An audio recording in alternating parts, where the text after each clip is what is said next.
Welcome to Influential Entrepreneurs, bringing you interviews with elite business leaders and experts, sharing tips and strategies for elevating your business to the next level. Here's your host, Mike Saunders.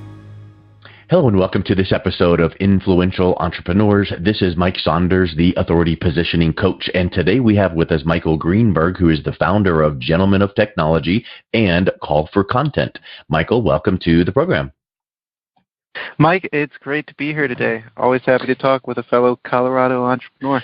Yeah, I know. Right before the show, we were talking about, hey, where are you calling in from? And it's just down the street. So it's just a small world, and it's really awesome to have that Colorado connection. Hey, it's interesting when I was introducing your company, Call for Content, it made me think of something, and I want to ask your opinion. Do you remember about 7, 8, 9 years ago-ish, where content marketing was the buzzword, and it was a thing? And I've heard some reports and podcasts recently in the last few months where content marketing is no longer a thing because content marketing has become so vital to marketing that it's just marketing. So before it was like this newfangled way to do your marketing and let's call it something. Now it's like you better darn well structure your marketing to be teaching and education based. Have you heard that type of thing as well? No, I definitely see where people are coming from with that, but content marketing wasn't new when content marketing was new. It was a new buzzword to describe the same concept, right? Yeah, it was just that nobody was doing it. Yeah, and in B2B, yes, you need content as part of your mix. Yeah. Unless you're, that small business that's really just doing sales, and you've got your sales guy with his list who's been working that same list for 30 years, content might not help him. Yeah. But I think I understand what people are saying. Yes, consumers want less advertising, but the best ads have always really just been great content. Yeah. And I still get entertained by the ads that Ogilvy wrote, 80 years ago. Yeah. And I want to read those ads. And so content marketing to me seems like more of the same. Yeah. Important. Important. You're exactly right. And it's the freshness. It's the concept of how else can someone realize that you know what you're talking about, expert, authority. You can't get that from an ad. So that content is what props you up. So what, with your background, I'm sure we can go through a whole lead up to your, launching of your firm, but what led you into ending up with podcasting? What's so special about providing podcasting as a service to your clients? Yeah, so Call for Content is a podcasting agency, and we moved from being a B2B content marketing agency that did a lot of podcasts to being a podcasting agency a little over 6 months ago now. And that happened when I launched a white label podcast production and marketing offering to other agencies and podcast producers. People said, oh my God, this is exactly what we need. We want to do the editing. We don't want to do the other stuff. And from there, once we smelled the kindling start to burn, poured some gasoline on it by going in full on as a podcasting agency. So obviously when you watch Shark Tank and it's like, well, what's the need? What's the problem? You found that. And it's not necessarily that you stumbled on it because you were doing it anyway. It's just that you started noticing that was just a clamoring demand. What are some of the things you've seen with podcasting? Because I know that I see all the stats about video is king. Do video. Look at all the growth of video. But I find myself when I watch a video online, and this is not every time, but so many of these players, whichever one you want to think about, but you're watching a video and then you think, oh, you know what, I'm going to keep listening to this while I answer an email, while I whatever. But if you leave the browser, the video stops, and it forces you to continue watching. And do you really need to see that when all you want to do is hear the content? So I feel that podcasting gives you that flexibility, mobility. You can put it in your pocket, your phone, whatever. What have you found that way in audio versus video content? And not downplaying video, because I think you need to have that in your mix as well. Yeah. So first off, I want to say video is awesome. Yep. I personally prefer short form video over long form. The little players that stop that you're talking about, those are really business focused players. They want to force you to watch that content for, some sort of marketing purpose. Yeah. If you look at YouTube's one of the largest, I think I saw it is the largest music player out there, because people start playing the YouTube songs in the background and then they can switch to another tab. Huh. And so people want to use video like audio. And one thing that I've seen really successful for clients, especially those who are speakers, is recording the video, getting the whole speech, the whole presentation captured as normal, but then ripping that audio out and putting it as a podcast so their listeners, their audience, can get it on the go. I want to pause on a point that you glossed over, and I want to make sure I understand it and make sure that this is really brought out. We've heard for years that YouTube is the biggest search engine out there. People go to YouTube for things, or it's one of the biggest. But you're saying that YouTube is the biggest audio music device, like versus iTunes. Oh yeah, people aren't. iTunes is not for listening to music for that many people anymore. Wow. Most of younger generations are moving to Spotify. If they grew up in the era of Napster and Kazaa, you're not going to want to pay for music. Yeah. And that being the case, you're just going to search for the song you want on YouTube, and it'll play if you're on your computer. And otherwise, you've got the more standard mobile options. Yeah, that's a pretty astounding fact. And then you also mentioned that you would do, like in the example video, multi-purpose it for the video, take the audio out, use it as audio. I know that also I just wrote a Forbes article on this element, and one of the articles was then you take that audio and you transcribe it. Now you have a blog post. Is that another way that you maximize the content for your clients? Yeah, that's actually how we got started with podcasting for clients. From a cost basis, it is cheaper for us to develop audio content that can be repurposed into the text content that we need, rather than starting with text and going to audio. Huh.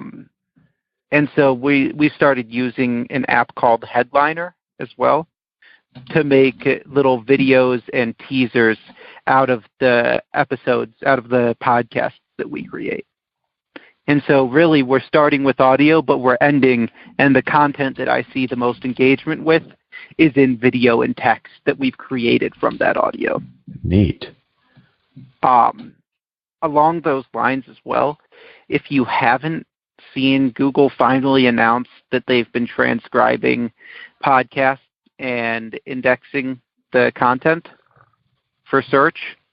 I think they've been doing it for well over a year, if not longer. I've seen results from posting just audio for quite a while now. But that's really showing you that from a computer perspective, audio and text have little difference. Huh, yeah. That's well, you think about this, I've heard rumor, you mentioned Google, but you have heard rumor that if someone was emailing someone in their Gmail, oh, hey, Mom, I sure, hope I can fly out over spring break and visit you. And then the next day they start seeing ads all over their Gmail, YouTube, and all wherever they go. Hey, cheap flights. Or it might not even be that generic, but I mean, I've heard tell that they might even say something very specific in a email, and then they start getting ads. So we know that Google listens, watches, and then matches that up for ads. That's a really powerful point, that they're using audio content as part of their ranking factor. Yeah, and we've seen success with planned SEO strategies in the audio content that we put out. So let's talk about that. When you work with clients, what would be a planned strategy to say, okay, here's your podcast, talk? What do you ever have people say about what? What is, I think there could be some generic, episodes, but do you guide them on what they should be talking about? Oh, yeah. we guide them pretty heavily. We'll go down so far as to pre-write all the questions for them, if that's something that they need.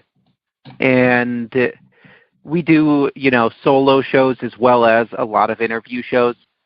And so depending on the style of show, some are easier than others to prep that sort of content for. We've had really good success. The strongest SEO we've seen is with local SEO. So you'll see I wherever I live at the time, I run a show where I interview local entrepreneurs, and generally that show ends up winning on local search. Yeah. Because of two things. Number one, the title of the show, which would have maybe their name, their business, but also like what you're saying with the audio content that Google is using. Not necessarily it's going to magically show up online as a full transcribed episode, but Google is kind of sensing it, recognizing it, and then that's going into one of their factors. Yeah, Google will know the topics of the show, even if you never post the transcript. Wow, that's pretty awesome / creepy. Yeah, I think it's pretty cool because if you want free services, you're giving something up in exchange. Yeah, neat. Hey, so what do you feel when you work with a client? Because you worked with typically people that are B2B. What do you feel or find that you are advising them as some of the most basic things that they need to make sure they start doing right now? Like if you look at a client's business initially, what are your go-to strategies that you're, of course, podcasting, but from a strategic standpoint, what are you finding that people are doing wrong and you're going, hey, we need to, redirect it to go in this direction? Yeah. So a lot of clients we work with are coming to us as their content provider. And so maybe they have a blog they're not updating regularly, or maybe they've been in business for a year and they've had a static website, and now they really want to start getting out there and building authority. And so that creating content is the number one thing. I see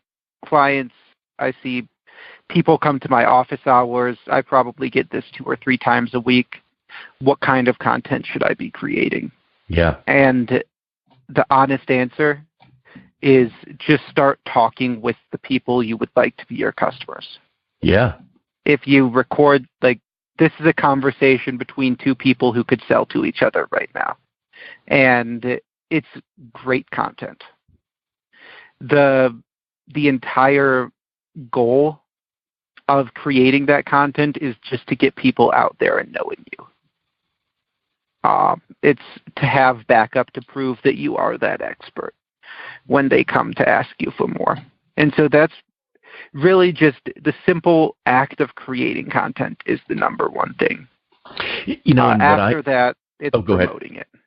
Let's pause for 2 seconds before promoting, because that's a whole different world. I want to make a point here with what you just said, because I feel like I run into this, and I see this a lot out there. A lot of people, entrepreneurs, coaches, consultants, B2B, whoever you want to think about that needs to create content, they may say, I'm no expert, right? But everybody has their own point of view that they bring to the game. So what do you find when you work with people that say, hey, help me with content, and you start talking about these things, and they go, well, I'm not an expert.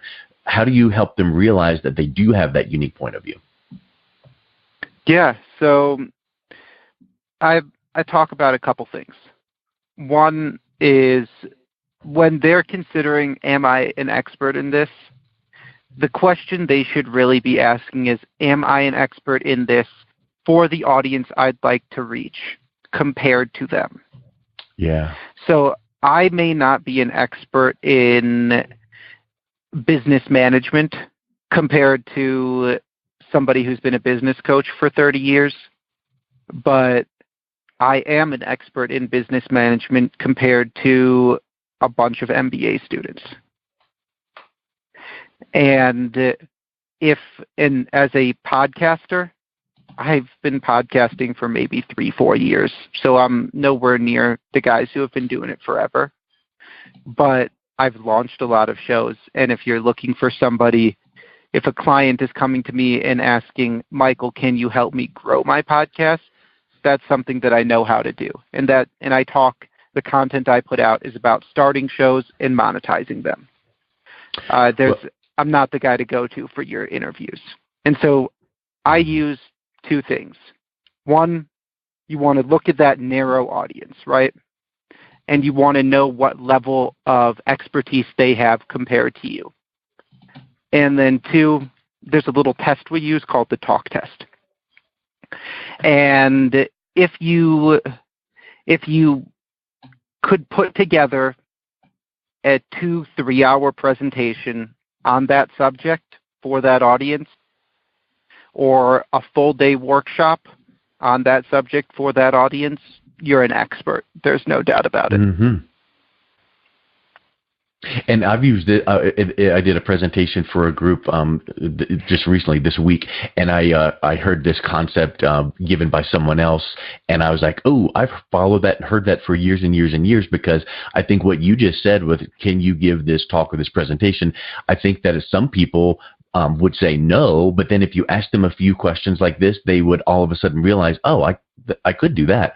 So it's just simply, and I heard it just probably a decade ago, and it's still relevant. Hey, could you, in all of your interactions with your clients and prospects and customers, would you write down on a piece of paper 10 just basic frequently asked questions you get? Oh, yeah. Okay, go. I'm going to start a timer. And they write down 10 questions, let's say, and this being hypothetical because they might want to take 30 minutes to think about it. But then when they get the frequently asked questions, how about the should ask questions? How about the questions that go deeper, that if someone knew to ask these questions, that would be like the aha moment, like it goes way past surface. And if you then have 10 and 10 as an example, you've got 20 pieces of content that you can now go, okay, frequently asked question number 1, how would I answer that? Let me write down 2 or 3 bullet points. Should ask question number 4, let me write down 2 or 3 bullet points. And then from there, your teaching, your talk, your content can come. But I think people don't think in those terms. Have you heard that, or does that seem like something that you would have seen working with your clients as well? Not particularly, but the clients that we work with, we've got two sides to our business, where one, we, as call for content, will come in and do the full end-to-end content marketing for a client. And then we also sell white label services. And the end-to-end stuff that we do, the people that we work with and the budgets that we work with, they know they're an expert when they're coming to us. Got it. Yeah. Super. Well, hey, listen, we've heard a lot, and we didn't even touch on how to promote and expand.